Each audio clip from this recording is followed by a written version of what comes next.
Good morning, one and all. Welcome back to Red's Homestead. Today, the most important thing we're doing is a rabbit butcher. Our first one. This is all me. I don't think Shannon's gonna have any taking in this, but I gotta get these bales out first, put them in the run, and control some irrigation or control some erosion, and then I'm gonna do some research.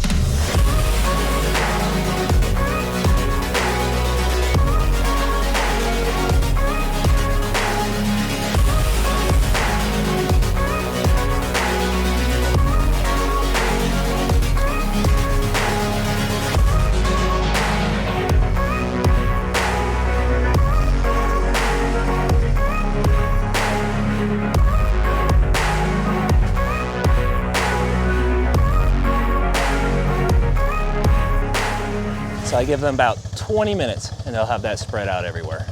And which rabbit are we going to be butchering? It's not going to be any of the little ones in there. They are the replacements. It's not going to be Mr. Mars. Mr. Mars is our breeding male. It's not going to be Mr. Jess. He's our second breeding male. It's not going to be Miss Abby. Miss Abby is our successful breeding female. She's not successful at anything. Miss Jen here has been miserable since day one. She doesn't like being held. She doesn't like the attention of anybody. She's had 2 unsuccessful litters. So now she's just a freeloader. And we're gonna go ahead and take her out of the circle. So the time has finally arrived. I've done as much research as I can possibly do, seen as much of this as I can possibly can without just rotting my brain out. It's time to actually do it. And I just want to say this is the first time I've ever done anything like this with a rabbit. I've never killed a rabbit and I've never skinned a rabbit, so I expect to make some mistakes. But just to give an idea of the way I'm gonna have the process go, I'm gonna grab the rabbit from the racking house, bring it with the cat carrier down here, put her in this Tupperware right here, shoot her at the top of the head. Just like chickens, I don't show the killing, and I won't, but I will show at least the butchering and how that goes. So here we go. There are tons of methods out there on how to dispatch a rabbit. Most of them involve breaking the neck somehow. I don't know what I'm comfortable doing yet, so I'm going about this method for the first time of shooting it at the top of the head, between the eyes and the ears, with a high caliber 22 air rifle or pellet gun. This one's difficult because they're cute and cuddly. Shannon's not going to be able to take part of this. She's already backed out on that. But it's something that has to be done. I just let her do her last throws. It was an instant death. I don't want to get into gory details, but it was very powerful of a gun, and it immediately. So we're gonna go ahead. These are the slip knots that I learned how to do. We're gonna go ahead and hang her up in here and start skinning. So I dunk her in water first, just to make sure there's no, to wet the hair down so I don't get it all on my knives.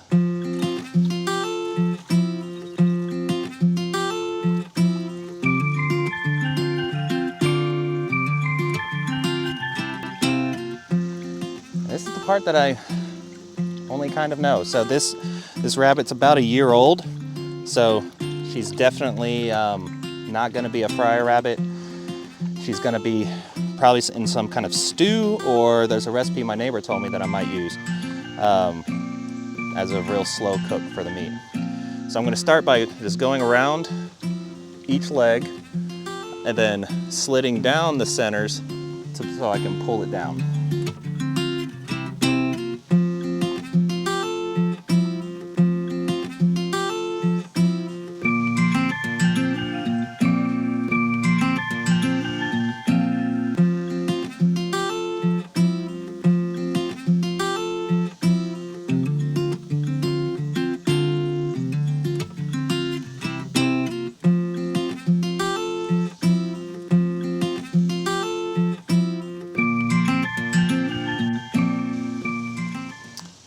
and I'm going extremely slow because I've never done this before. So far, it's cutting away just like the shows on the videos. So I'm gonna keep going.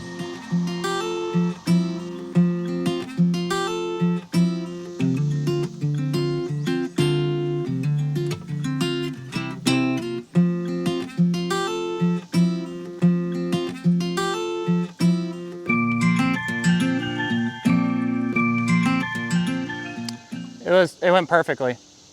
Instant. Like it was just completely instant.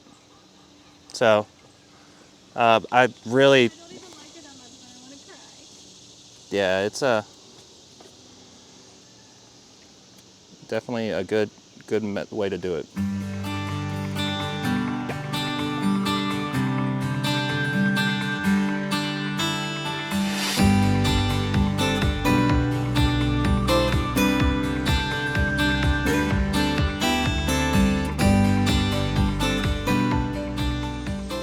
I'm just peeling it down ever so gently. Then I'm supposed to be able to get my fingers in between the back. This is a very strange feeling.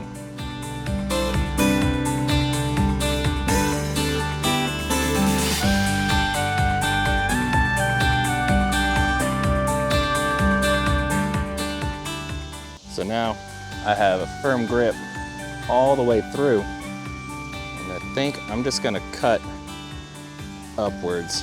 I know some people have yanked on it. I did not stop their eating. I actually let them, eat all through the night. So I know that she's gonna be full of poop.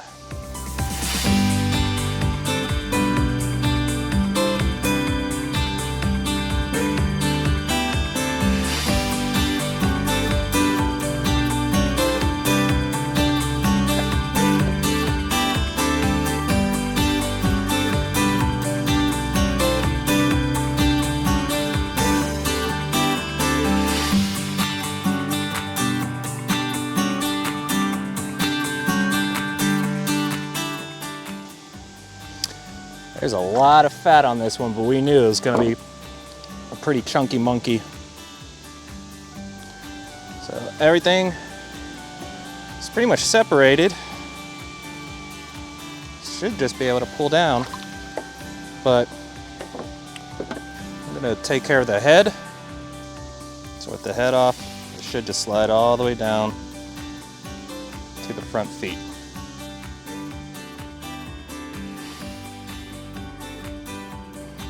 I'm just going slow. From what I understand, this is a little tougher because she's so much older.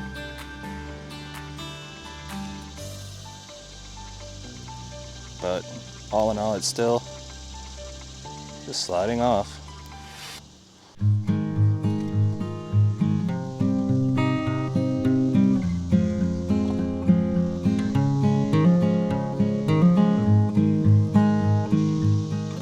And I'm just gonna cut the front feet off.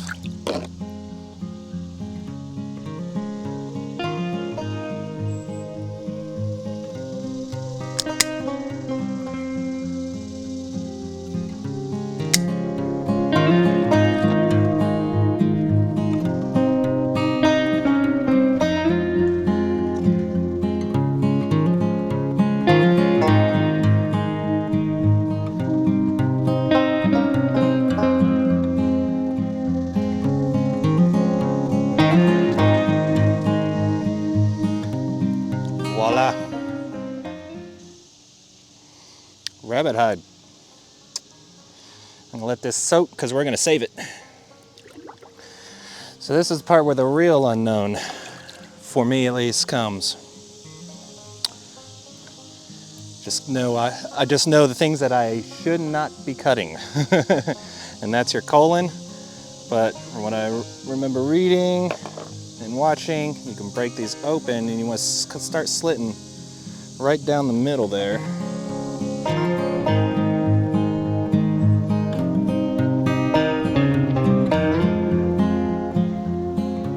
This rabbit has a huge thick layer of fat.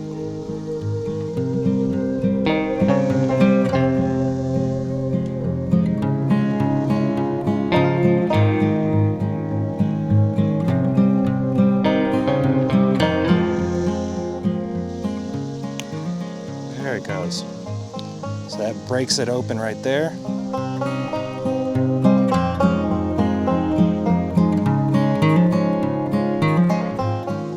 And I can feel the colon right now, and it's definitely got some poop in it, so I'm gonna be super careful.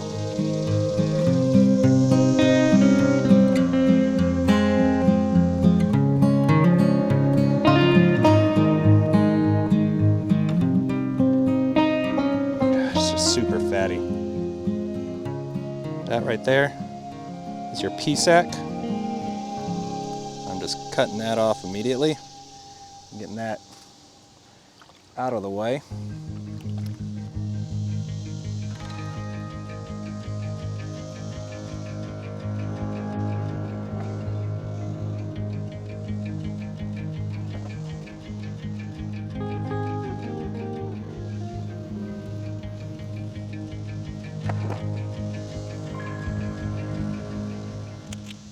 I don't know if you had to get rid of the tail right now. I got rid of it just so I could see more, since I've never seen it up front in person.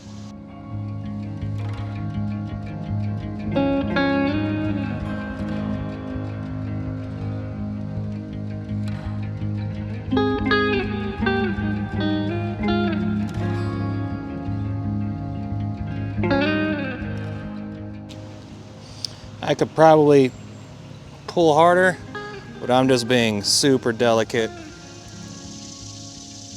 think that's it. All right. I have separated the colon so that now hard part's done. I could probably do it a lot faster next time because I think I could use a little more force than when I was trying to pull it. I just didn't want to have it bust open. And what I'm doing, putting 2 fingers in between here and just very delicately opening it up.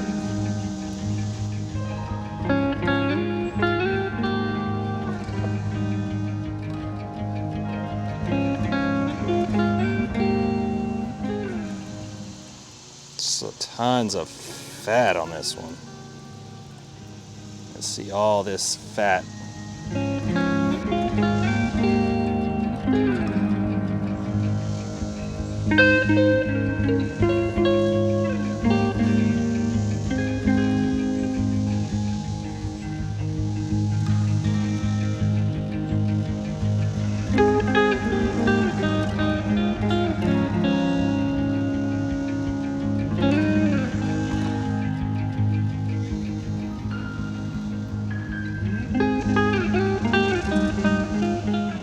All right.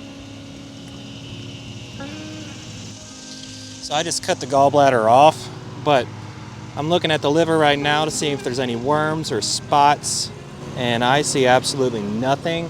This looks beautiful, and it'll go straight to the chickens.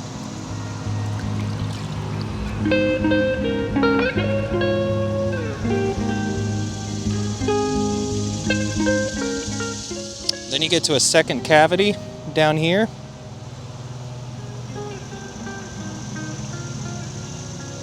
That's going to have the lungs, and I believe the heart.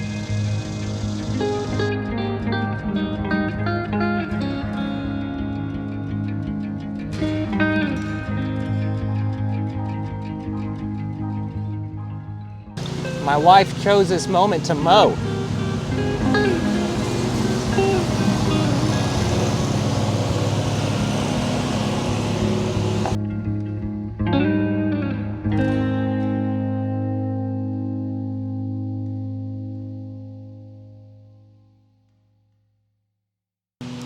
So here we have her heart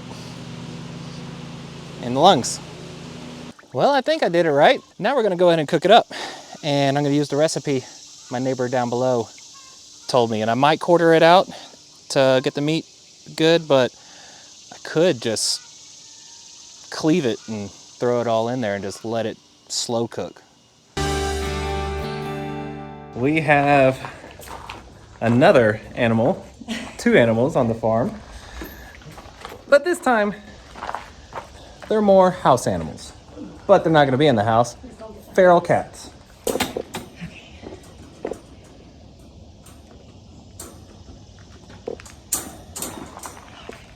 So, the shelter called.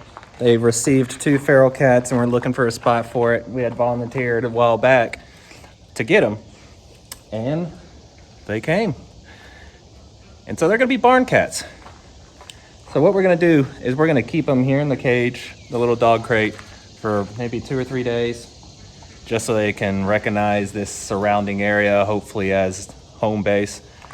They may just run off when we let them out, and after about 3 days, we'll open it up and just let them go. And they may just never see them again. But then they told us to get more. Yeah, then they said, well, if they run away, just come get more. So we'll see. We'll see how it turns out. So let's give you a little update. Got our feral cats, are still feral. Yeah. So what we're doing is trying to acclimate them to this property, to this little area, by just keeping them in a dog cage, and they're nasty. What we're doing is we got this big turkey enclosure thing coming in. We were originally going to get it for the turkeys, but we're going to go ahead and set it up here in the barn so that they have a place to run around. Once we figure out if there's any progress, and if they're not so feral and they're just going to run away, then we might let them out like we want to and have them as barn cats.